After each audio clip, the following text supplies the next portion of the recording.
आगे बैंड बाजा दूल्हा है राजा बिल्कुल नहीं बुलाना है। बैंड बाजा दूल्हा है राजा बिल्कुल नहीं बुलाना है।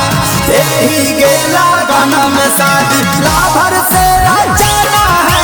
यही गेला गाना में शादी लाभर से जाना है। जीजा जी से जीजा अपन बिल्कुल नहीं छुआना है। जीजा जी से जीजा अपन बिल्कुल नहीं छुआना है।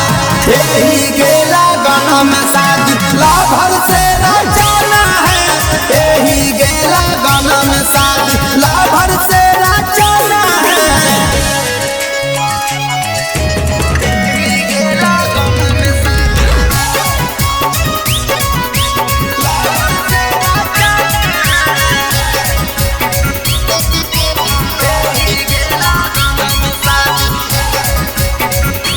दिला में बासलहा कइगे हमर पागला के प्यार लुटाई बाई ओकर पारगे सखी जवनिया रसदा।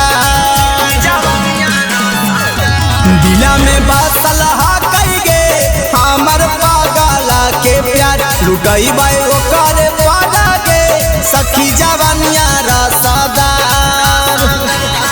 आगे देहा में हारा दिया लब की थाने में लगवाना है। देहा में हारा दिया लब की थाने में लगवाना है। यही गेला गाना में शादी लाभर से जाना है। यही गेला गाना में शादी लाभर से जाना है।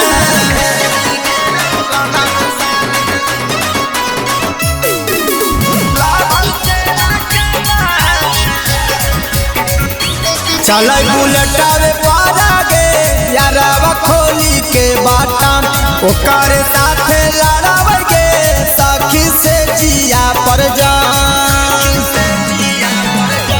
चल बुलेटावे पारागे यारवा खोली के बाटाम ओकर साथे लड़ावेगे सखी से जिए पर जान। अगरा